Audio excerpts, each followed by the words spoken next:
Jadi kitab Bukhari kalau bolak-balik matur, kitab Bukhari itu ashahul kutub ba'dal Quran. Jadi kitab yang sahih setelah Quran itu menurut jamaahirul ulama, menurut mayoritas ulama sedunia ini Bukhari, kemudian nomor 2 Muslim.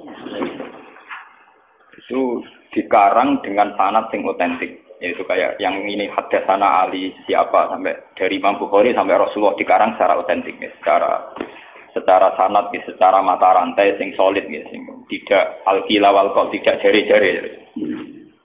Ini kalau terang. Nabi zaman Sugeng di akhir hayatnya itu sering ngendikan tentang al-fitan, tentang tragedi utawi prahara.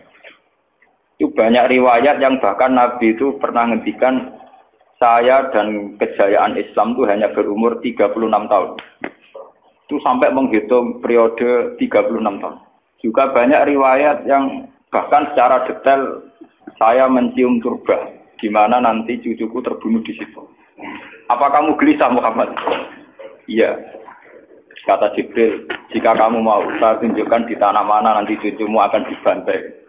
Itu riwayat jauh sebelum Said Husain dibantai di Karbala. Termasuk riwayat-riwayat yang se-ekstrim ini. Jadi ini kan terus ngaji kalau ini bahwa nanti pada akhirnya sing mlebu neraka iku ora wong dolim tok, termasuk kita-kita sing saleh. Jadi sempat masuk swarga. Wong pontok haudun Nabi berarti mendekati napa? Swarga. Bahkan bagian riwayat haudun Nabi itu fil jannah. Makanya kalau ini cerita, ini amun salah paham tuh. Orang Khawarij itu soleh-soleh wong. Justru karena kesalehannya itu melahirkan tragedi dalam Islam. Karena solehnya itu kemudian mengharamkan barang yang mubah, mewajibkan barang yang sebetulnya hanya sunnah. Penyakit wong soleh mesti begitu. Ane jajal awet ke itikaf ning masjid seminggu, soleh seminggu. Enggak metu perpal perempuan wong amen jagongan ning omah. Kok ora eling pengen. Padahal eling pangeran iso ning omah iso ning dalan. Cuma dekne selerane kan ilinge ning masjid. Wong itikaf seminggu kok gegere Kak. Enggak kan. Enggak kowe seneng pengajian ya ngono. Wong ini ora seneng ngaji sing teko kok wong 5. Gelem dijak apik ta ora? Padahal ning omah ngurmat anake ya apik. Paham ya? Ning pasar dagang ngurmat anak putu ya apik. Cuma APM kan kiai dari pelepak-plepok ning masjid. Tapi gara-gara pelepak-plepok ning masjid seminggu gegere tengah. Terus menfonis orang lain. Wah ada. Jadi sebentuk kesalehan itu pasti melahirkan tragedi. Itu tadi, kamu iktikaf di masjid seminggu saja. Kamu akan janggal sama orang-orang yang berkeliaran di jalan-jalan. Hanya kamu anggap tidak sebaik kamu. Kapan ingat Tuhan kalau di jalan-jalan terus? Kamu nyai di satu daerah yang ngaji 10, 20. Nanti kamu kecewa. Orang sini gak seneng ngaji, gak seneng kebenaran, gak seneng kebaikan. Padahal orang yang di rumah mungkin merawat anaknya juga ibadah. Gitu ya. Merawat keluarganya juga ibadah. Hanya karena dia tidak ngaji sama kamu anggap tidak ibadah. Padahal di rumah juga ibadah dia. Nah ini orang Khawarij dengan background kayak itu paling mudah begitu. Sehingga orang-orang ini nanti ketika sudah sampai ke surga, kemudian ketemu Nabi, kata Nabi mau disampaikan ke Haudun Nabi. Dia mau sampai ke telaga Nabi. Tapi pas mau sampai ke telaga, terus Nabi diingatkan oleh Allah, Mat, mereka tidak layak masuk surga. Innahum qad ahdatsu ba'dak. Mereka bikin bid'ah setelah kamu. Tapi itu umatku ya Allah, saya kenal mereka, mereka kenal saya. Ya, tapi sukon itu harus dijauhkan dari surga. Dan ini kalau cerita, kenapa kesalehan melahirkan tragedi? Dalam semua sejarah dunia, selalu tragedi itu dimulai dari kesalehan. Ya. Semua tragedi dunia itu dimulai dari kesalehan. Paling enggak klaim kesalehan. Ya, paling enggak klaim apa? Kesalehan. Karena semua sebentuk kesalehan atas nama agama tentu langsung dikaitkan dengan Allah. Bertautan dengan hukum Allah. Kalau sudah kamu yakin itu hukum Allah, tentu kamu dengan mudah akan menghukumi kafir siapa saja yang menentang. Karena kamu anggap melecehkan hukum Allah. Akhir dari itu tentu kamu akan tahlil dam. Nak ngono wong iku halal darah. Ini rungokno tenan. Karena setiap pelanggaran atas nama agama tentu dianggap melanggar hukum Allah. Jika orang yang mengklaim demikian kan mudah mengkafirkan orang lain karena dianggap wani pengerang. Paham ya? Nah, kalau sudah menvonis orang lain berani Tuhan, tentu darahnya dihalalkan. Kayak kasus kaum Khawarij. Sebetulnya saat Ali Muawiyah itu melakukan konflik atau terjadi konflik, saling bunuh, saling perang, kelompoknya Ali Muawiyah saling serang. Itu kan tragedi duniawi biasa. Dalam hidup pasti ada gejolak, ada demonstrasi, ya, ada perebutan kekuasaan. Sebetulnya itu kan fenomena sosial biasa. Misalnya kiai drengki-drengkinan, masa kiai drengkinan bakul bakso kan gak mau. Bakul bakso drengki-drengkinan bakul. Orang malah bakul es rukun. Tidak bisa kamu logika panas musuhnya adem, bakul bakso jejer bakul es rukun. Mereka bar mangan bakso tuku. Tapi bakul es modal adem itu tukaran. Mereka saingan, itu nunjukkan nak saingan tak jenis. Mulane kaya aku rada aman. Mergo sing nyaingi aku kudu alime sekali beraku aman. Paling wong saiki ade aku adir wis lho, Pak. Padha kelas-kelas ringan kan musuhe nggih kelas. Ora nek kena ngalim tulisan kaliber. Dadi rapati di musuh. Maksudnya ngalime kaliber terus fasilitas biasa. Wong rapati nyucuk, wong rapati hormati, wong ape drengki apaan? Wong kula yo mak turu temangsang ning kos drengkeni apa? Mun kula elmoni ya, semua wong rapati drengki mun kula elmoni. Dadi ngalime kaliber fasilitas biasa. Wah aman. Berapa kayak ini? Aman, itu istihad. Jadi untuk menjaga keamanan. Ngalime ra kaliber yang dadi wong nyucup wong dobar, mesti wong mencep lah. Alim sepi kok wong dobar gegere. Niku termasuk strategi ngadepi napa prahara. Artinya sakit ilmu sebenarnya secara ijtihad itu bisa napa? Bisa ten. Lalu kula biasa mamba-mamba teng kula mriko nggih umbal anak kula.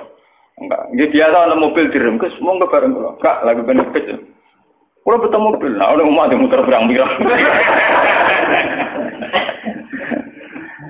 Nah itu memang gitu ya, karena kita trauma dengan sejarah.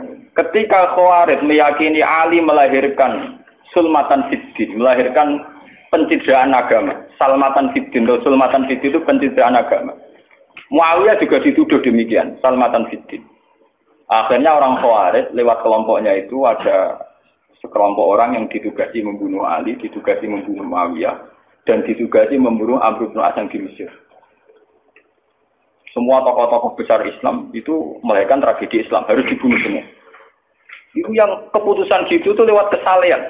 Mereka orang-orang soleh, orang-orang khusyuk, senang iktikaf, senang zikir. Dia punya keputusan sing lahirno tragedi dalam Islam. Makanya kamu jangan kaget, kenapa di Irak itu banyak perang saudara, di Mesir, di Sudan, di Khartoum, di Darfur, di Somalia. Itu kalau sudah perang berani mati, karena mereka mengatasnamakan agama. Nah, kalau agama berarti merasa dia punya titah Allah, titah Tuhan. Sehingga kelompok lain, ya orang Sunni, Bantai, Si Ahmad Sunni itu biasa. Makanya kita disyukur, kalau bolak-balik ini, kita harus syukur sebagai bangsa Indonesia. Bangsa Indonesia di filosofi bedol guri, soalnya bergemeng-gemeng ngelas neng guri, orang terus bah. Ini itu syukur jadi wong Jawa. Cari rasa cocok, ya mau grudal. Misalnya rasa-rasaran kiai beda partai yang mau grudal, bagus sekali. Karena ada sampai pembunuhan. Paling banter sing dikisi pelatihan ngirim tarmihim. Ayo tak pikir ramahan gini, tak pikir bodoh ramahan tindak. Ya paling misalnya mati dikisi yang ngeluh sidik-sidik. Orang anti mati.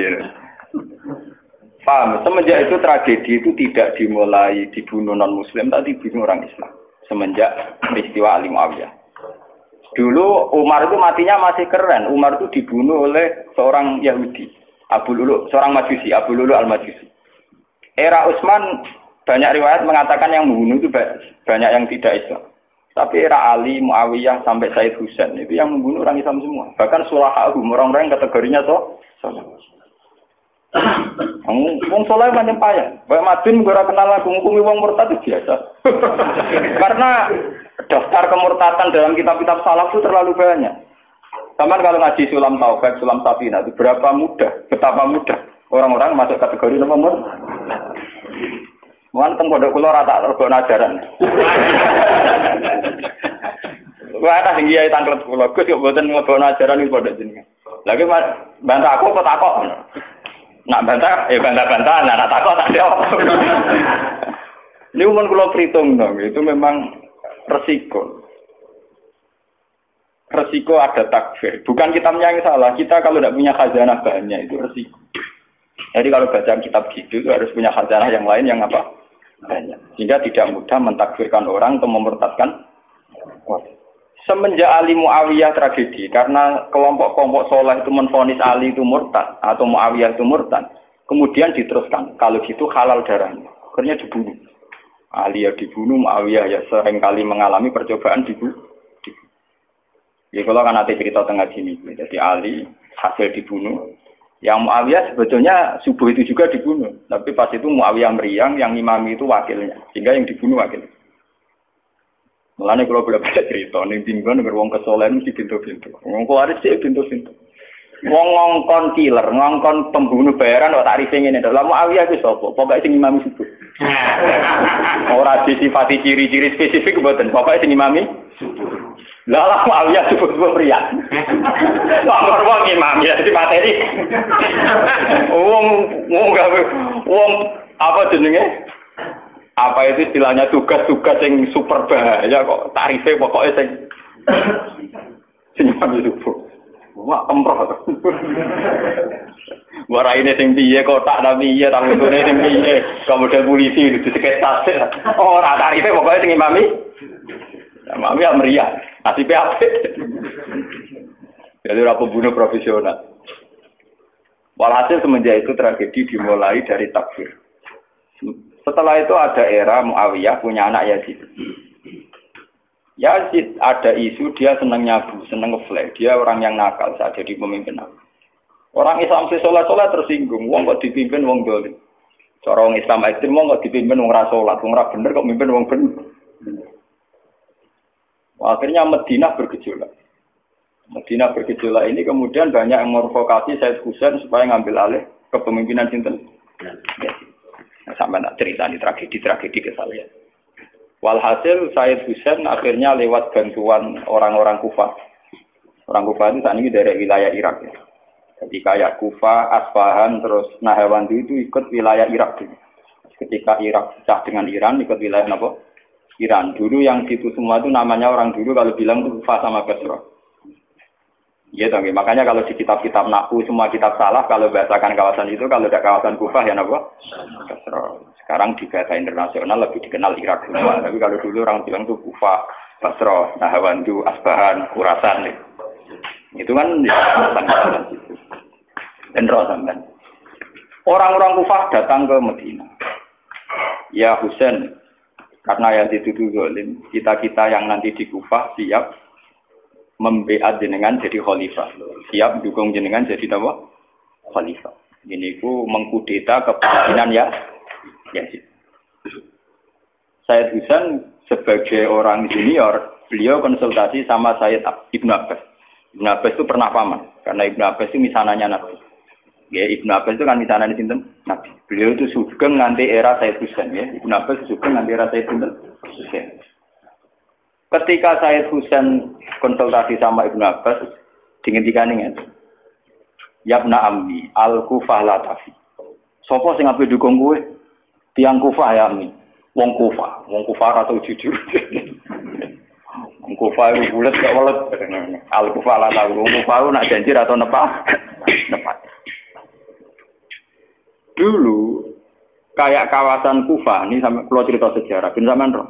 Kan tiap daerah kan terkenalan dewe-dewe. Ono daerah terkenal Bedol Guri, ono daerah terkenal Badoan. Ibu tenan ora tiap daerah kan terkenalan dewe-dewe. Yang repot terkenal Bedol Guri, ono terkenal kayak Madura Bado. Ono terkenal daerah, oh daerah kono medhit kabeh. Nah, kalau nang Sunda wah wani wong lanang kan tiap daerah dia terkenalan sendiri-sendiri. Paham ya? Karena perilaku budaya orang mesti ada ciri. Nah, itu di era itu, Kufah itu punya ciri khas al-Kufah la tafi. Wong Kufah mesti ora ju. Tenang.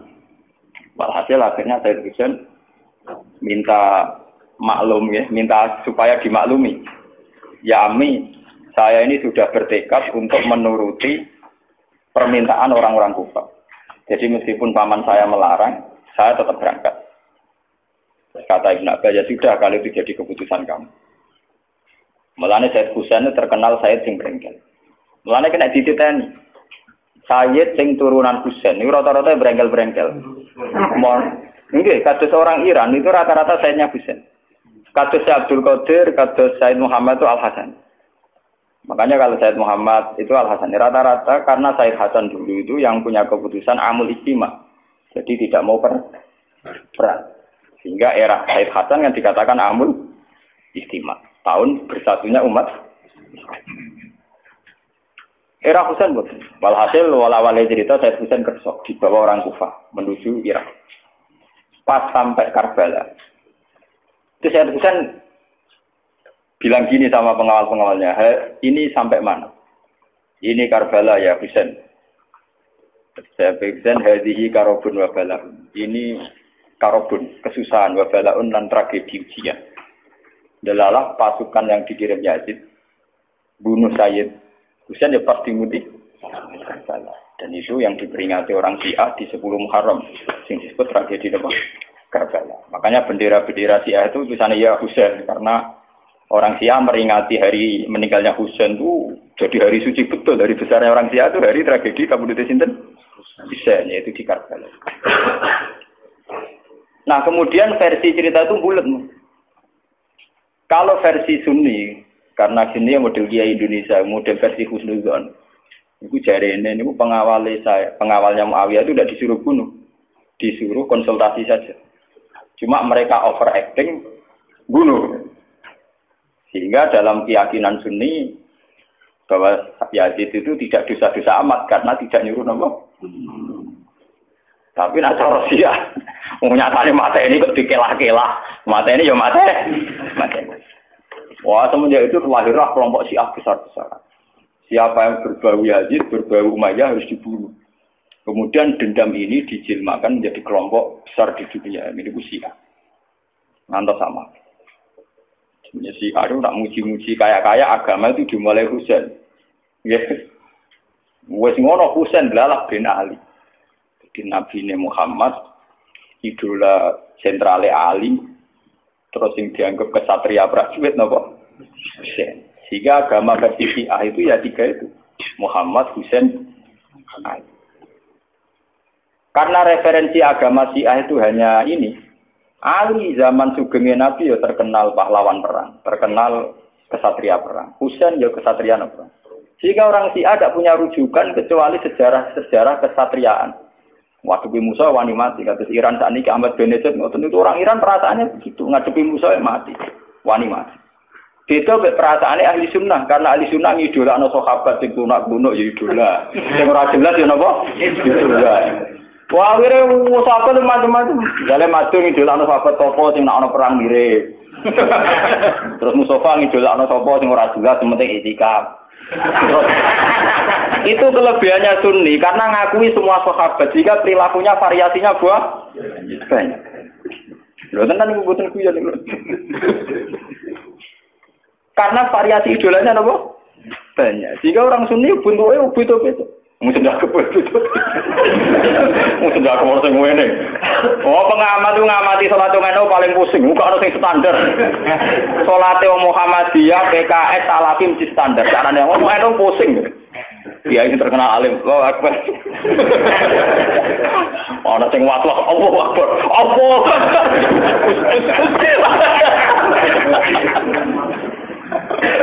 Oh, sedekah kok ora sing ngene, ana sing ngene, ana sing santai, ana sing lambene ngancing nono selik. Karena orang Sunni terlalu banyak tokoh idola, karena keyakinan Sunni semua sahabat itu layak diikuti. Iku mbok barokah bolak nek keyakinan wong Sunni iku semua sahabat layak napa? Sahabat macam-macam, akhirnya wong Sunni macam-macam.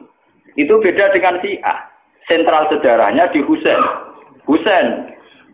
sebagai martel perang atau kesatria perang. Ali terkenal Al-Qarrar, orang yang reputasinya juga tentang nama. Jika dalam terminologi Syiah itu tidak ada istilah bil hikmati wal mau'izatil hasanah, sing sabar ngadepi Musa sing santun ora mahal tuh, tak Jawa niku mboten mahal. Paham ya? Sampeyan ngerti kenapa sih cara berpikir demi anak Sunni mboten. Mau kiai iku dhisik ning daerah Abangan. Mujite sik kok sletong ora malah. Malah ndonga. Wah cerita seputar rawani tok.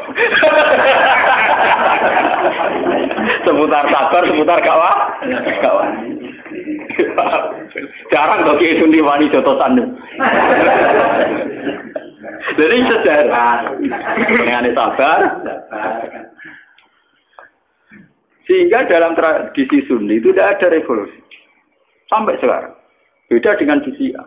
Libanon pengikut Syiah, Syria yang Syiah.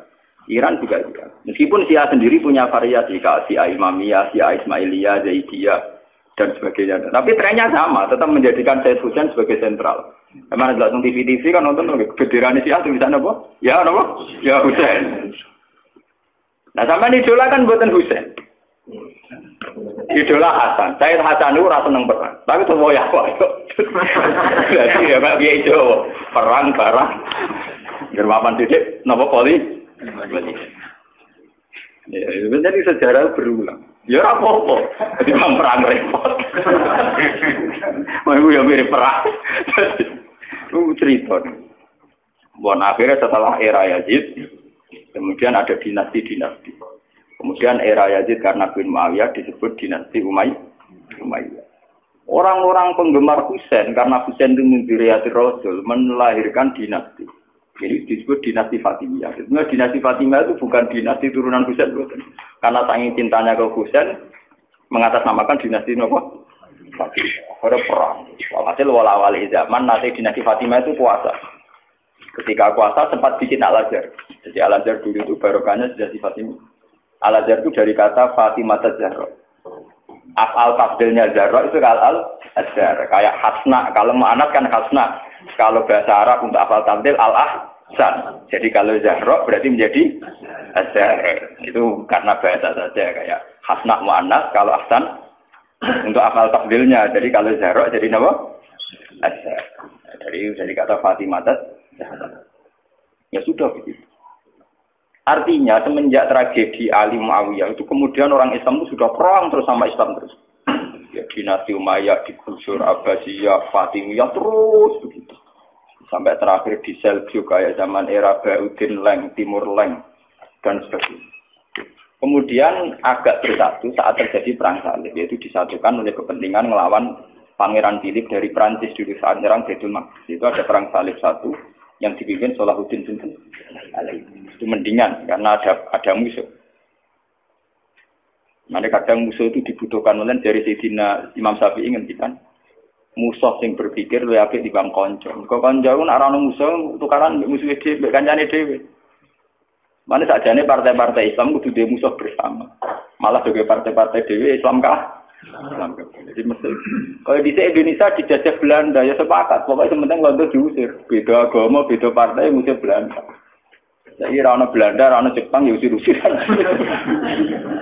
Itu sejarah. Mulai dulu trennya sejarah begitu. Nah, semenjak itu sudah disebut fitnah.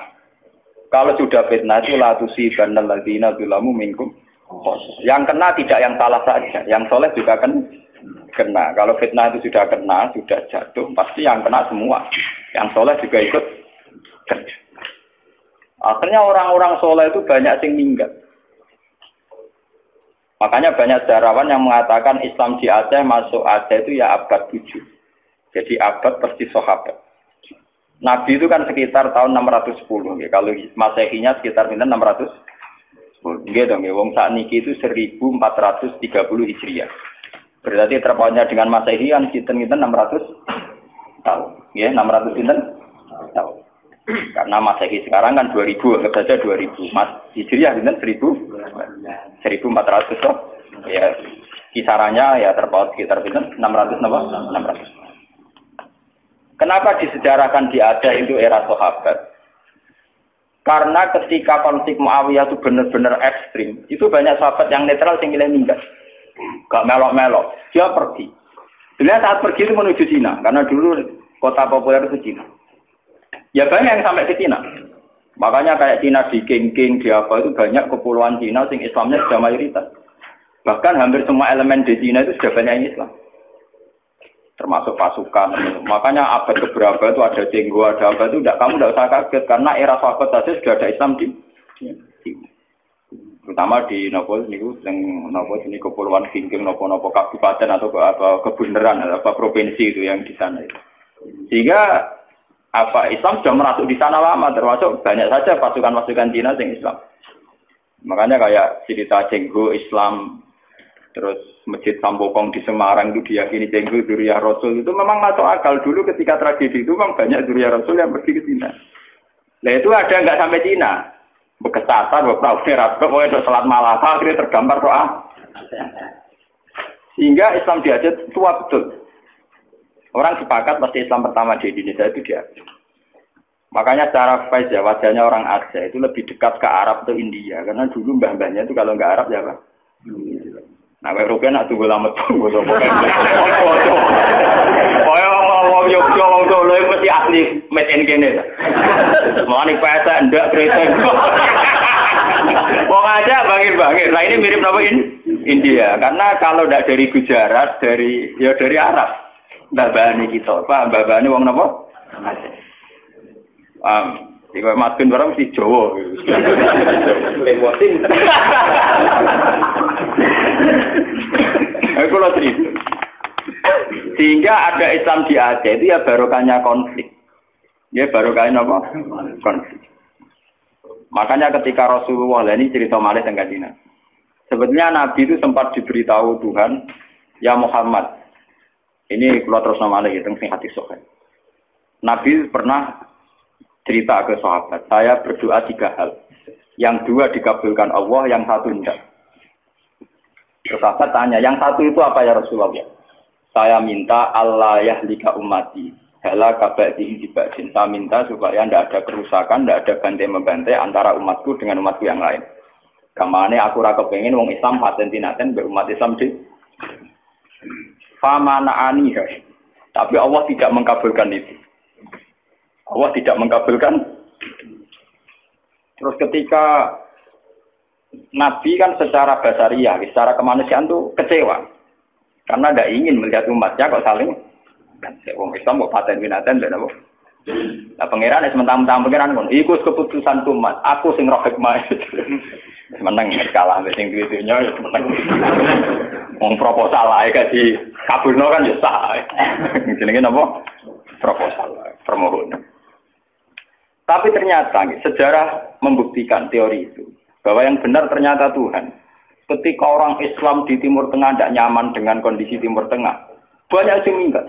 Termasuk minggat yang Cina. Akhirnya Islam yang Cina kata, minggat yang Aceh, akhirnya yang Aceh kata. Sama seperti Pangeran Diponegoro, Pangeran Dinowo, tukaran kecewa sampai keraton sudah minggat. Akhirnya orang Islam teng Sulawesi, orang Pangeran nak berkeliaran itu. Berhubung itu jadi Pangeran kan mental mimpinya kan pancet. Akhirnya do gawe pondok, gawe gerak. Nah, mau tetap nang keraton meneng Taman Sari terus demenan terus malah repot. Nah, nang keraton nak penuh dengan kenikmatan. Membakar selir, pria punya selir, orang punya selera, dia punya apa?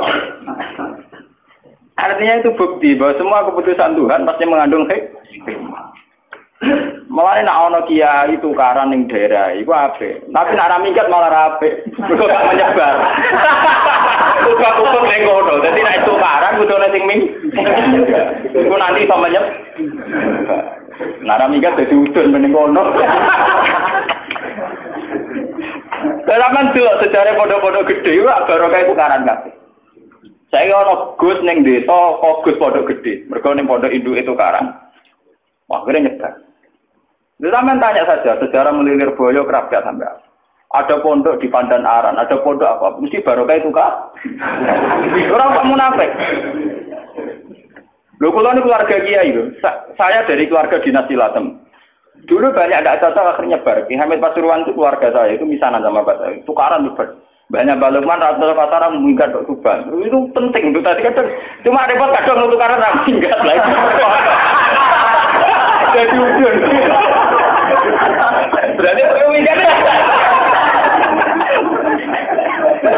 Nah ini cerita. Sampai tanya sejarah manapun, barokah ono Islam ning Cina itu barokah tukaran, barokah minggat. Islam di Aceh juga barokah apa? Itu begitu sejarahnya memang begitu. Makanya dalam hukum takdir itu begitu. Takdir itu kadang tidak menyenangkan secara syariat, tapi takdir nggak bisa dilawan. Ya karena itu tadi. Itu sudah Tuhan. Tuhan itu kalau dengan hak prerogatifnya sebagai Tuhan mesti jawabnya ini alamu malah. Saya tahu apa yang kalian tidak. Pengiran suatu mau konge, bahwa ini alamu alam apa? Aku luwe roh, mungkin semua makhluk roh. Itu sejarah. Kemudian bahkan sebagian riwayat mengatakan ini yang sejarah paling ekstrim. Zuriyahnya Husain itu banyak habaib-habaib yang alim, yang bahkan mensyaratkan nggak boleh nikah sama Sarifah, harus nikah sama Ajab. Makanya banyak saya Syamsul bin Yahya bin Bafadol atau Belfake itu banyak yang segak rai saya jelas. Rai ini, saya kadang rai Cino, ya kayak Cenggu barang itu. Saya pernah ditanya, apa mungkin Cenggu Zuriyah Rasul, tapi rai ini kok Cino? Meripati ya sih. Dulu ketika banyak pembantaian karena orang memburu zuriyahnya Husain. Ya, sejarah itu kan kayak film-film Cina. Karena takut zuriyahnya Husain itu nanti melawan, mengkudeta, banyak orang yang berburu zuriyahnya Husain mau dibantai. Sehingga untuk mensiasati itu, banyak yang harus kawin sama orang non-Arab. Dan ini pesek atau keriting, pokoknya serah ketara Arab. Paham? Sehingga banyak zuriyah Rasulnya yang sudah secara wajah, secara postur sudah ada kayak zuriyah Rasul. Padahal silsilahnya jelas sampai Nabi. Itu dulu bagian dari strategi menghindari pembantaian. Makanya kamu jangan kaget. Misalnya istrinya Sari Budatua Cina, Putri Sempo Cina. Wis Cina kok natape dok kanjeng. Saya itu ngajak kurang, ngenteni dikandani. Itu sejarahnya memang begitu. Memang disengaja dulu dari babahnya apa? Artinya ya mungkin tuh kalau pesek turunan Nabi. Nah, keturunan Nabi keluarganya Nabi. Nah, keluarga yang untuk Nabi Jahal Abu Lahab barang.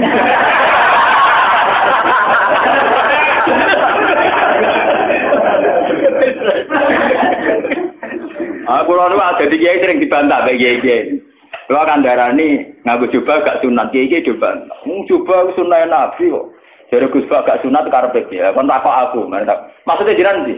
Gak cara kowe Abu Jahal juban. Juban Abu Lahab juban. Ya juban ana Nabi tok Abu Jahal Abu Lahab napa? Lah sampean delok ning film-film Arab kok ngoten. Bajingane juban. Dibaca ngene apa? Oh, manene pakaiane. Lah nak salat itu kate Nabi, mergo Abu Jahal gak tau. Salat sunah Nabi ya salat iku. Mergo Abu Jahal gak tau napa? Juban Abu Jahal kenapa? Agak deh. Orang dua versi film, versi tenar apa podo. Lama lana gue misalnya Islam lugur, orang Islam dijahat orang Juban, kiai dijahat. Orang akhir orang Juban, bagai lama. Kau ada agak kena dua film, orang Juban di kono. Cuman Juban di kono kok. Sebagai. Jadi tangan-tangan dia nih bener, tapi nggak tahu cara nggak salah paham, seneng ngamuk begitu salah paham ya. Dari kalau cerita itu tragedi-tragedi itu namanya fitnah. Tapi jangan kira kalau fitnah itu kemudian buruk, enggak. Makanya ketika Allah Taala wa nabiyukum bisyarri wal khairi apa fitnah, semua itu hanya uji. Itu akan berlalu secara baik-baik, tidak ada apa. Itu sudah sunnahnya Tuhan, akan berlalu secara baik-baik. Jarang ono wong mapan mergo duwe tuan yang baik. Mergo nak tuan yang baik menina bubukan akhirnya bojaku cengeng. Akeh wong disio-sio keluargane dadi wong kuat, wong mandiri akhirnya sugih. Dadi akeh wong sugih baru kae disio. Jarang wong sugih baru kae dinina bubukan. Itu nunjukno kadang di tuan jahat wis barokah. Mergo kersane pangeran, kita tidak mungkin nyari atmo jahat, wong jahat kok disariatno. Ini berapa orang yang mandiri mergo di sini si tonggo utang ra oleh ra dipercaya? Ya. Lho kowe ora usah nentang hikmah pangeran. Pangeran sing dudu coba tentang. Paham ya? Jadi drengki iku ya ora arah dadi syariat, tapi baru kayak drengki ya luar biasa. Luar biasa. Nah, saiki konsumen itu baru kayak drengki kabeh. Ana di toko, tanggane drengki gawe toko, kabeh gawe toko. Akhire barang murah. Mergo sing kompetisi akeh. Sing untung konsumen. Kowe ngaji mak suwe aku, lha tak terang. Ada pengiran nggak semokong, ngerti tentang Kanjeng Nabi ngajak nomor permohonan sing aneh-aneh. Mas, kowe roh aku ngaku pengen. Ini alamu malan apa? Makanya ngaji ini harus sampean menjadi tahu. Kenapa fitnah itu kita takut. Tapi ya jangan nganggep terus itu tragedi segalanya. Ini biasa-biasa mawon itu sudah sunah. Lah kenapa cirinya Allah tidak ingin bahwa umat Islam dibunuh oleh non-muslim? Ini wonten sejarah ya. Ketika Kanjeng Nabi minta itu tidak dikabulkan, kemudian sejarah terbukti demikian. Yaitu misalnya Ali dibunuh oleh orang Khawarij, Said Husain dibunuh oleh pasukannya ya, terus sampai ke Demak Bintoro. Arya Penangsang mantine mbek pangeran apa? Sutawijaya napa sinten? Panembahan Cina. Ya begitu. Sejarah di Demak Bintoro sampai sekarang. Kenapa begitu? Tuhan itu ternyata itu menyangkut gengsi. Kata Allah, aku malah ra ikhlas. Nak kekasihku dipateni mbek musuhku. Ada kode kekasihku. Terus kode kayak teori wong Jawa. Kowe nak di anak itu ditabuki tangga ora trimo. Tapi nak sing nabuk kakake cek luwih trimo, ditabuk kakake dhewe. Tapi wong liya kowe malah rae. Bukan sia-sia bertua ora apa-apa. Timbang sia-sia wong liya. Ternyata itu luwih masuk akal dari pangeran. Akhirnya Kanjeng Nabi sadar, tangan-tangan nggih Gusti. Artinya luwih masuk akal, sia-sia balane dhewe. Kowe dia anak disia-sia kakak nyanyi adik dan sebaliknya kowe luwih gampang timbang disia-sia wong. Mesti ra terima. Sopo wani misaya anak. Tapi nak kakake misaya adik kan aja ngono lho, Cuk. Nah, itu detail sekali di kitab ini, itu dikarang oleh kitab ulama-ulama kaliber mulai kados sinten Ibnu Khaldun kayak Imam Tobari termasuk Imam Bukhari. Itu sejarah begitu sampai sekarang. Kowe ora usah Rasulullah, partai Islam pirang-pirang nggo dadi sitok piye ora iso wis sunah pangeran ya kudu tukar. Lah tapi gara-gara tukaran berapa kiai yang punya kegiatan? Monggo partai sitok berapa kiai yang nganggur? Karena ada pengurus partai. Gara-gara partai pirang-pirang berapa ribu pengangguran itu dokter. Mergo partai akeh rebutan dadi pengurus karena butuh pengurus akeh. Banyak orang enggak ngam. Tetep pinter pangeran kowe. Lho nggih to, misale partai Islam tunggal iki disora kanggo. Gara-gara ono partai Islam cilik-cilik kok anggo kabeh. Akhire entuk aktivitas kabeh. Alhamdulillah.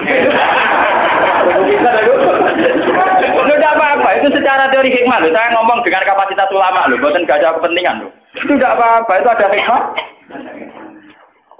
Ini ngantul, orang ngantul, pokoknya keyakinan gue ngonton, nyatanya bukti ini ngonton. Apa mungkiri bukti? Mungkiri kersane sinten? Pengen. Tidak bisa. Jadi hasud itu akan haram terus secara syariat, tapi banyak baru kayak orang hasud.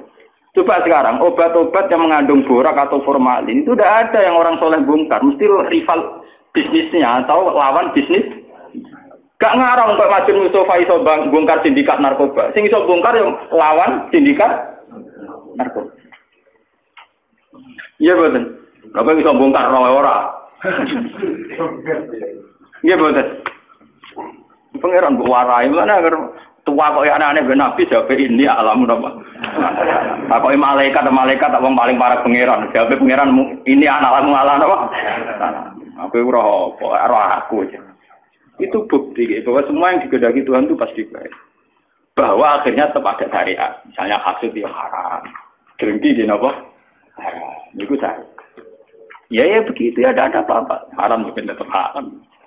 Mana kalau di guyonan, Gus, kalau nanti kita ke itu ya. Kados makan kewan-kewan sing bahaya kok ada haram kan apa? Saling mangan ulo ada haram dari bangsa. Ya biar, apa itu mau apa nanti haram? Ya bukan di halal kan malah lontek malah ramah kewan berbisa. Beda sih. Ya misalnya tikus halal kan gak ono wabah tikus kan. Ya beda sih jawab. Kata ki ono takwa sing ora gajar iku kudu ditakon. Padahal Tuhan itu punya strategi itu yang menjaga ekosistem di alam raya ini ya karena itu. Umpama rano tikus, rano ular, rano apa. Misalnya populasi tikus itu terus banyak ngalahi jumlah manusia. Kayak gambaran fiksi-fiksi film barat. Opera manusia kalah. Lah nek ulane mbok entekno ora ono sing mangan tikus. Nanti populasi tikus luwih akeh timbang manusia, entek itu malah. Napa? Tapi kan pahala lo kudu tak pangan. Lho jumlahe ku luwih akeh, mergo ora sing mangan. Wis kadung luwih akeh kowe sing dipangan. Itu memang repot ya, menyangkut hal-hal begitu itu memang repot. Tapi semenjak ngaji ini sampai akan bahwa ternyata Islam di Aceh sampai Cina, bahkan sampai teng Samarkandi, Tashkent, teng Bukhara, Azerbaijan, Tajikistan. Itu dulu itu barokahnya konflik semua. Bahkan ada Islam di pedalaman-pedalaman semenjak Islam di Demak Bintoro Mapan, kemudian mulai pangeran-pangeran konflik. Kemudian menyebar. Ada yang moh nenggone keraton jadi resi. Ono sing jadi ulama, ono sing jadi pangeran di kampung-kampung. Makanya kayak Diponegoro sejarahnya dia bikin gerakan. Kemudian perilaku hidupnya dintakna nggo nulis takrib. Makanya terus yang dikenang beliau punya tulisan tangan apa? Takrib. Nah, mungkin dia nyaman ning keraton nak malah ning Taman Sari. Jadi ono hikmah minggat terus jadi ulama. Itu memang itu sudah hikmahnya Tuhan. Bagi kalau terpakan, nah ini sing niku guyon ini sing bakat sing ekstrim.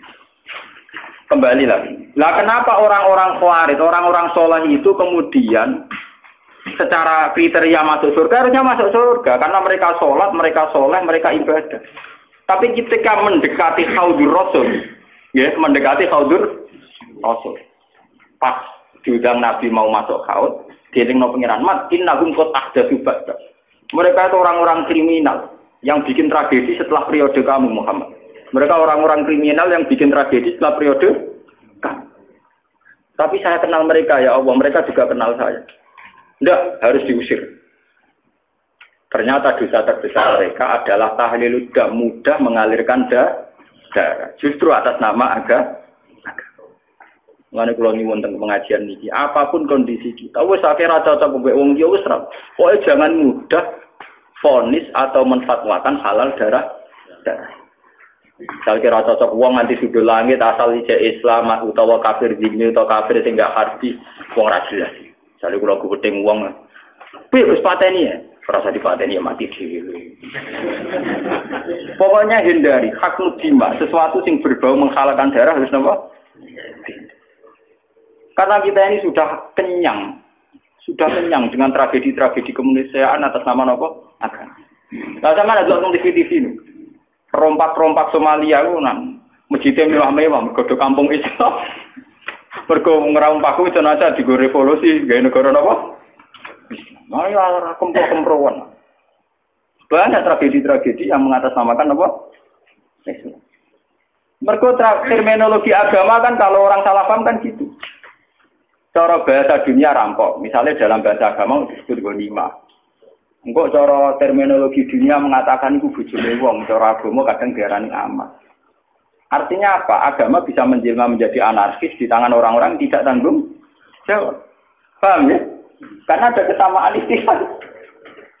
Enggak tuh, sekali diarani ghanimah makanya wong liya oleh dijaluk to Mas. Paham ya?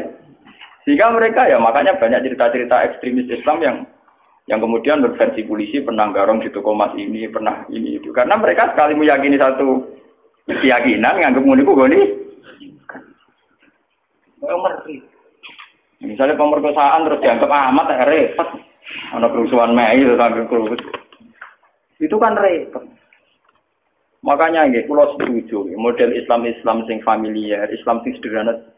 Kula nganti mati mboten seneng Islam sing aneh-aneh, sing ekstrem. Anu kula salat sunat ora pati, apa kula seneng Islam sing umum, kok Islam minimalis. Kula nganti mati seneng. Kula nek ada bojo kula, aku ora seneng kok, misale bus warga perkara kakean salat sunat ora seneng. Selain kesel ya repot. Aku ben mlebu swarga iku mergo pangeran niku bak Islame kok sederhana, iku apik kok jaga stabilitas. Kok jaga apa? Kok repot. Warudin rahmat Allah jembar ambu swarga kok syaratnya kok repot. Nah, kadung rahmat jembar ambu swarga sing syaratnya mini.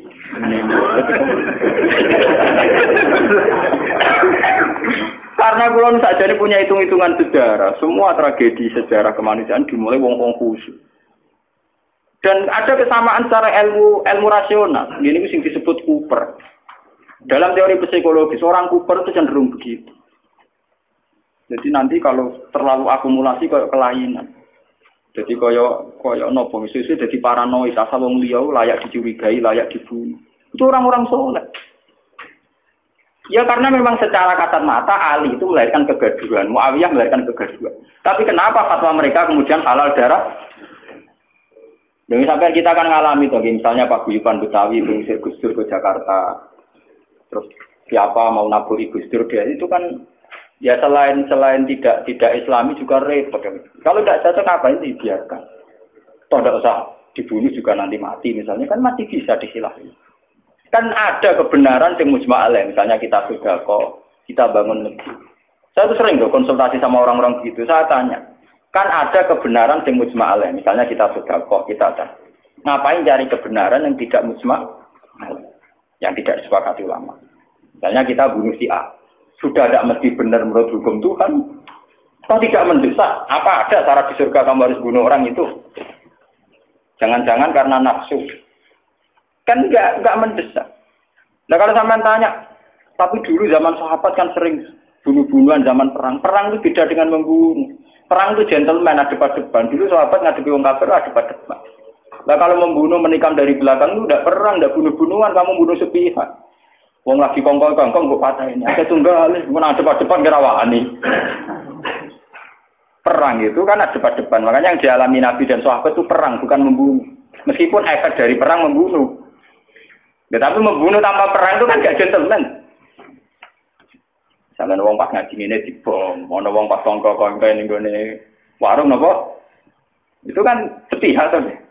Nah, perang kan ada. Meskipun efek dari perang bunuh gitu. Dia membunuh beda dengan perang. Paham? Itu beda sekali. Nah, kalau orang Khawarij itu gentleman harusnya nantang Ali. Ali kamu itu salah, coba perang tanding sama saya, itu fair. Enggak ngenteni sholat subuh. Bahkan riwayat baca pas sholat sik rawani ngenteni pas sujud. Kan nemen oleh nyolong tuh. Gitu kita riwayat pas napa? Itu kan betapa ada gentleman-nya, enggak kesatria. Sholat ala yubi mateni musuhe pas loro pas perang loro tiba ditabakno sik. Engko nek mari perang tanding bener. Saking kesatriane kan. Gitu cerita-cerita lah. Dalam cerita kesatria kalau perang yang satu pedangnya sudah jatuh, enggak diteruskan bunuh kan. Karena tidak kesatria punya pedang melawan yang tidak punya. Gitu.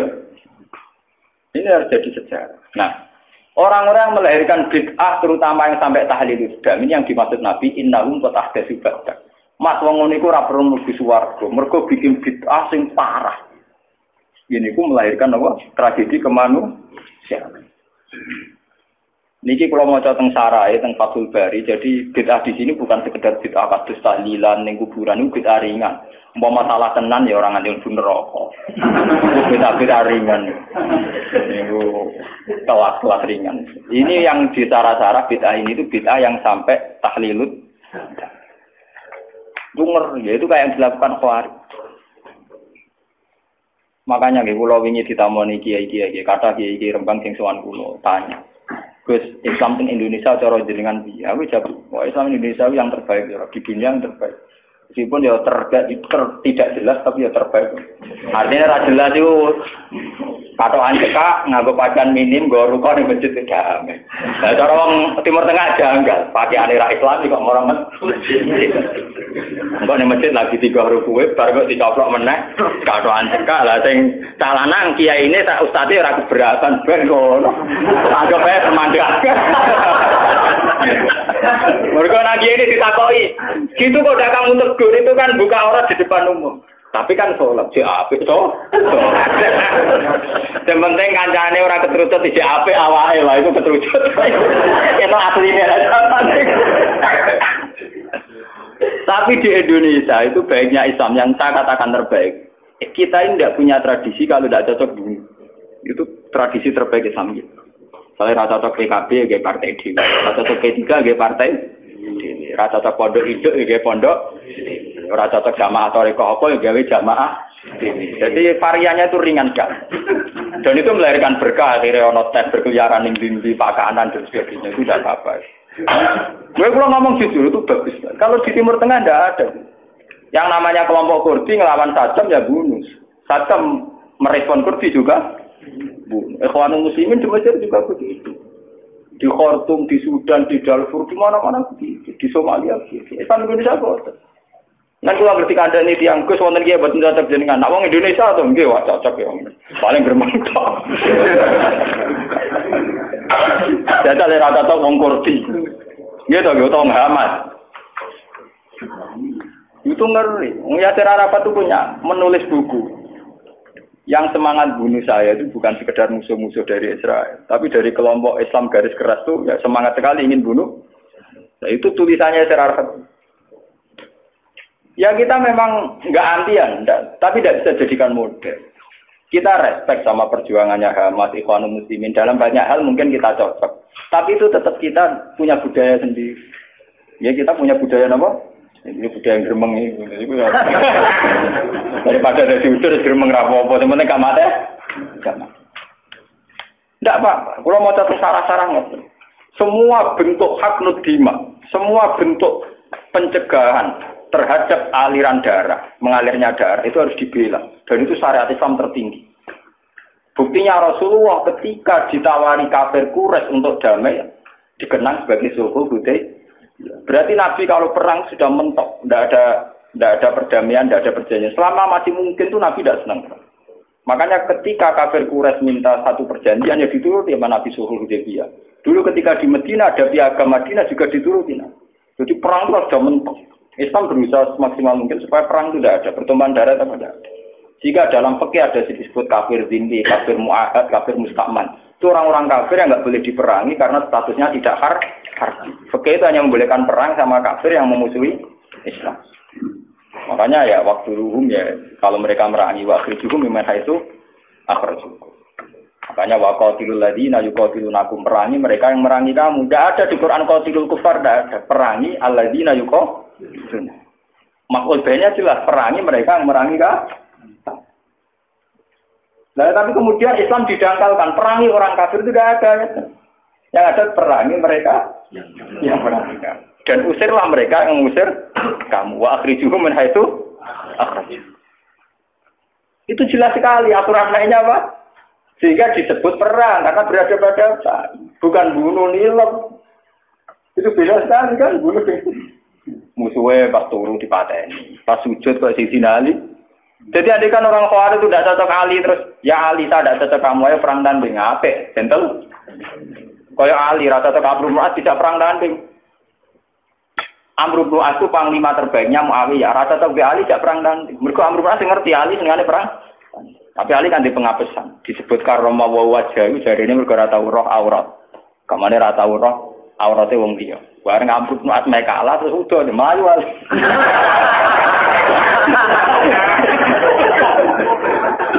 Ya ana sing tok kok tenang kok ora.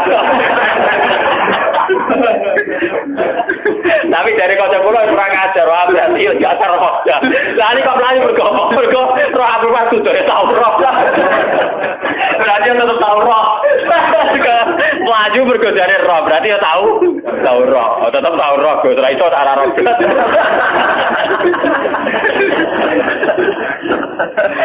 Maaf ya udah kurang ajar.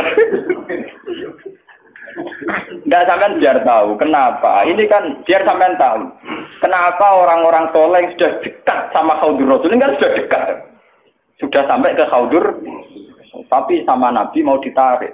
Ayo ikut masuk. Terus sama Allah dicegah jangan boleh ikut. Karena mereka melahirkan tragedi setelah kamu, Mas.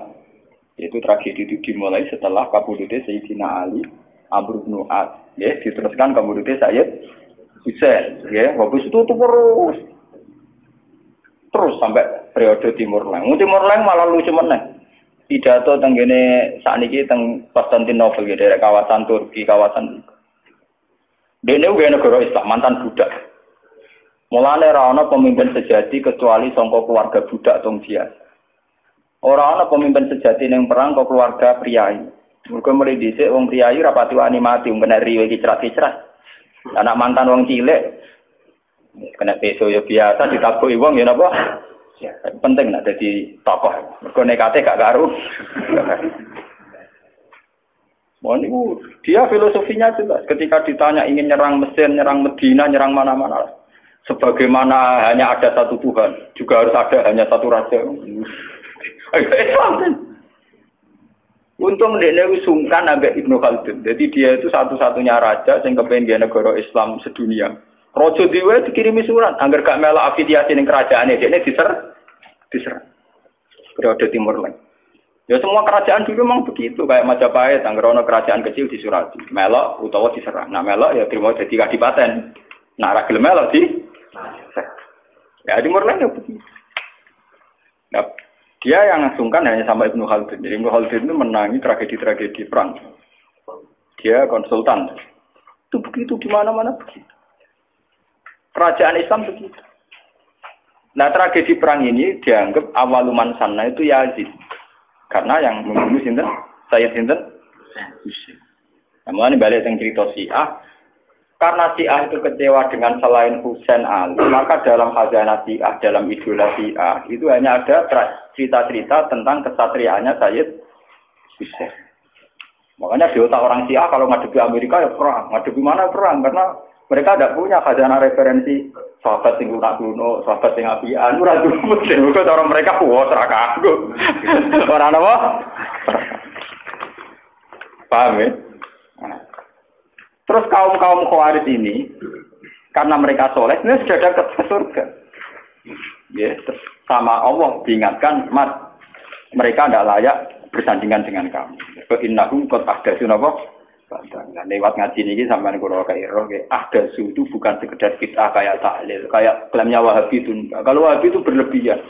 Masa orang ziarah kubur dihukumi syirik, orang tahlil dihukumi apa? Nak cara kula, itu menghukumi syirik itu yang ekstrim lah. Dosa besar yang ekstrim, kayak yang bunuh. Saya berani bersumpah, saya itu kalau selain bunuh itu kula masih, kalau bunuh itu memang ngeri itu. Satu orang punya keluarga. Mulai cilik di rumah gede-gede bupati ini. Mulai di Nabi Sufu dia pinter. Nabi Sufyan itu Nabi Sufyan jenenge Hindu. Itu nak kurang ajar pol. Kita ngunyah-ngunyah jantungnya saya sinten. Ini pas ketemu Nabi pas satu Mekah nih. Mas, aku ben Islam damai.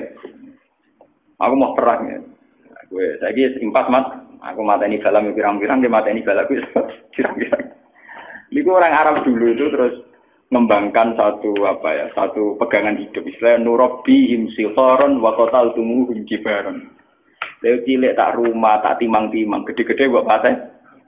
Sebab itu dosa membunuh harus kita anggap akbaril kabair karena logikanya kan nurabihim sikharon wa qataltumuhum napa? Cilik digolekno bedan dukun ditimang-timang kena nyamuk era oleh. Ora kelar tuku susu direwangi adol beras, direwangi utang-utang kok. Gede-gede dipah.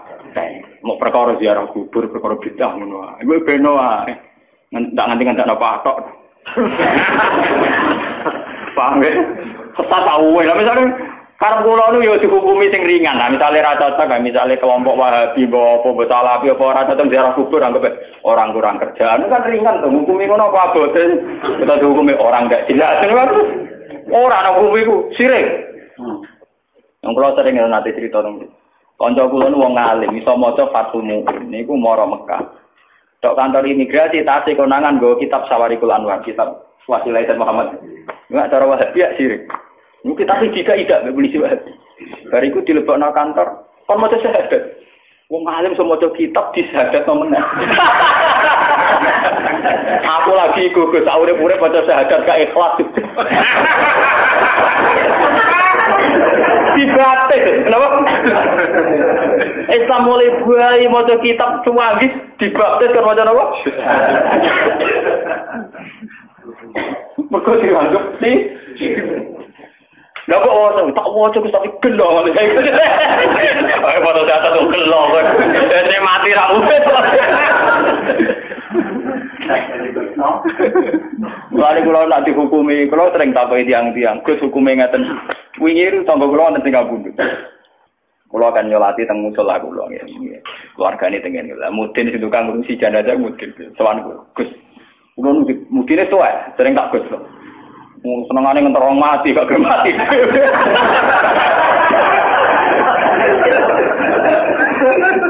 Akhirnya bakalan kula, sering sowan kula. Niku kanca-kancane bapakne. Dereng dipanggil kok. Gak usah mati aku lah mau dadi mudun nek mati malah lara. Malah ra ono sing naut kan. Seneng jepiye ini kula, mergo bagian talqin tak bagian ndek kula mboten ate purun talqin. Pertama toko-toko darani wis bae ngene piye. Jadi tak kandhani. Waktu kabeh aku mudun mari nganggur. Tapi kula kan suwen, keluargane kondo. Engko jatah sangu gak mudun. Niku tak ngerteng kula. Gus wonten tangga niku nak salat niku madhep ngetan sak desa namung setunggal mbok aliran kepercayaan mbono niku cara jenengan sepuli jek nak mati sakniki pun tuwa niku disolati napa mboten nek jenengan takoki salat ra salat iku jeringan penting aja takoki sirik ta ora ning arep wong akeh lho nggih kata ngomong sing semangat darani sirik ya kan aku paling ra semangat darani hukum sirik ambek ra ana salat ora salat ringan. Saya ngukumi rasa solati, maksudnya rasa solat kon anak yo bentuk karena keekstriman. Itu memang ya nyun saya itu tidak sependapat dengan Wahabi itu. Wahabi itu paling gampang pakai terminologi ini sirik ini sirik itu. Boleh bilang aja kayak ahli sunnah. Ahli sunnah itu kan ringan kalau ngukumi orang. Gendul, fase itu kenapa? Gendul. Jadi arah tasak bae uang, misalnya wong tukang zina hukumnya piye? Fase gendul. Misalnya wong tukang garang penjahat, dan kayak gampang. Wong tukang zina, wah WTS lonte, pokoknya dia mau ngukumi sirik, akhirnya di istilah wadah, malah ada sunnah sepakai istilah wadah. Mereka gedari bahasa sirik, gedari bahasa apa? Orang PSK, oh lonte, jadi hukumnya apa? Ya lonte orang hukumnya, hukumnya apa? Wong tukang maling penjahat, bajingan, wong najilah itu. Nama tapi boten, pokoknya dosa sirik, kamu dosa apa? Sirik. Padahal lagi hukum sirik itu keputusannya Tuhan ekstrim mergo inna wa la yafiru ayusrokan apa? Taruhane sirik dosane ra kena disebut. Lah nek dihukum liyane sirik kan mlebu wa yafiru maduna. Lumayan. Lari jawab ngoten. Nek sampean takokane urusan salat cara salat iku tak jawab gampang. Nek keyakinane sampean ra gelem nyolati ora usah salat. Buatan ke sekolah jenengan, nah jenengan dimenyolati kalau nggak nyolati nak pesen, nah kan ringan, nah ringan cocok kalau, pokoknya aku udah dikiai yang fatwanya yang bagian ringan. Aku tadi nak teng daerah-daerah saya kadang misalnya sisa-sisa aliran Darmagandul, aliran Kejawen, macam-macam atau sekuat atau sehingga setelah ada Islam pun ya masih banyak. Dulu itu kayak agama Shinto di Jepang, terus di Iran sendiri ada Asdajirda, ada agama Ahroman Yazdan itu dulu kan menjadikan matahari itu tolok ukur. Karena matahari itu adalah dianggap sinar dunia. Makanya sejarah Ibrahim melawan kemusyrikan ning kaume nggih palamaro asam tanapa bazikotan melawan penuhanan matahari. Nah, dalam teori kayak di Jepang di mana-mana itu kan matahari dianggap sentral. Sehingga dulu itu ukuran salat itu yang ngadep matahari atau tidak. Ini sejarah. Paham ya? Karena matahari dianggap sentral, dianggap kayak semi Tuhan sentral ya. Sebab itu ngendikane Nabi ojo sampai sholat ketika matahari baru terbit. Juga jangan sholat ketika matahari mau terbit. Saking susahnya Nabi melawan tradisi mendewakan matahari. Nah, sampai Nabi ngendikan fa inna huma qarnas syaitan. Fa inna hatatlu qarnas syaitan. Karena sudah mendarah mendaging dulu orang ketika periode sebelum Masehi sampai setelah Masehi menganggap matahari itu sumber sinar, sumber segalanya, sumber kehidupan. Sehingga dulu orang itu kalau orang Arab niku malah kan orang Arab ku nak ngitung kanggo srengenge. Iku ketok nak wong Arab yo jahiliyah tenan, jenate sirik tenan. Orang Arab tuh kalau darani timur itu kan masyrik. Nak darani kulon mas. Terus nak darani napa mriki budi? Kidul. Kidul iku napa janubi. Napa? Janubi. Sing kiwa napa? Simas. Iku nunjukno nak kemungkinan apa dalam otak orang Arab itu bayangannya wong madhep ngetan. Sehingga ukuran itu begitu, masyrik, maghrib, terus ini apa? Mereka umpama bayangane wong Arab itu madhep ngalor to ngidul, jadinya ndak begitu. Kok balene iki. Umpama wong Arab bayangannya madhep ngalor ngeten maksud. Itu kan berarti sini itu kena masyrik, sini kena maghrib. Tapi wong Arab kan carane ngukur kan begini. Jika sana punya nama masyrik, sana punya nama maghrib. Terus ini itu tidak punya nama. Namanya ini Janubi sama apa? Intinya orang Arab kan bayangannya wong nak masuk mulan ngadep ngetan itu. Paham belum maksudnya? Artinya mereka menghadap matahari kan? Lah menghadap dalam sebelum ada agama tentu dengan arti nyembah atau mendewa. Paham ya? Paham ya? Itu sejarah. Jadi nganti bahasa Arab ketok dimulai kok bayangan wong madhep. Ya, ya kadhe pinter. Mulane Islam antipati ana salat kok. Wae medune srengenge utawa wae diurupe. Utawa wae srengenge ning tengah. Lho nabi sing dilawan ku ukuran srengenge kan. Kau oleh salat pas srengenge metu. Surup ya ora oleh. Pas ning tengah-tengah. Iya. Mana kalau seneng kalau ada ulama kok aku sing rapati sholat tiga. Aku semangat tuh malah setengah itu aja berarti tambah. Mungkin kalau hitung, aku nih kadang-kadang pada ini tak hitung, secara syariat nabo tak hitung, dasar cocok. Ini pun nunjuk betapa yang namanya matahari itu dianggap sentral. Jika sisa-sisa aliran-aliran kepercayaan sing dewakan matahari itu banyak. Ini bersamaan roh sejarah. Sebab itu Nabi juga melawan dengan cara itu. Zaman Nabi Ibrahim ngoten, falamma asam tabaji wa tangqala hadza rabbi hadza akbar. Ketika era Nabi Muhammad ngaramno salat fil awqat al makruhah, batasannya matahari semua. Alasannya Nabi nopo? Fa innahuma tatlu'u qarnat. Iku bareng ngambek selerane setan. Cara iki iku ana manane iku pas setan ngetokno sumune, ngetokno kedikjayaan. Jadi setan memprovokasi manusia. Delok oleh pentingnya matahari. Delok oleh betapa matahari menjadi sentral kehidupan. Delok oleh matahari sebagai yang segalanya. Nah, karena matahari itu diposisikan demikian oleh wasa itu setan, orang terus menghadap matahari. Pas menghadap karena belum ada agama tentu dengan arti menyembah atau mendewa. Nah, Islam itu jangan sampai mirip-mirip kayak. Nah, caranya mirip belas. Oh, coba sholat. Ada gue ngopi, tandung nggak empuk, pokoknya. Paham ya? Jadi orang gunanya santri-santri negeri itu rokokan. Benjaramu yang haram Allah. Mau haram liane ya pirang. Cara baca pulang ngoten. Gus pulang tetep rokok. Lah jare mu'i rokok haram, malah Gus sing haram ra rokok tok bodoni ya haram to wis haram. Wis biasa Gus kalau haram. Malah parah. Sing haram ra iku tok. Pak, ya kena aliran-aliran sesat iki, Pak. Paham ya, jadi pas ngaji ini sampean ngerti. Jadi saya mohon ya. Kalau ngaji bertaruh tenan di depan Tuhan, kalau istikharah, kalau pikir, kalau bikin paket ini, kalau istikharah, kalau pikir. Memang bid'ah itu tinggal satu saja, kita harus jauh, yaitu gampang tahlilus. Terus tak sampai ada gremeng ya lah. Nara cocok itu gremeng itu ngerasani ngajak bola-bola, itu ringan-ringan.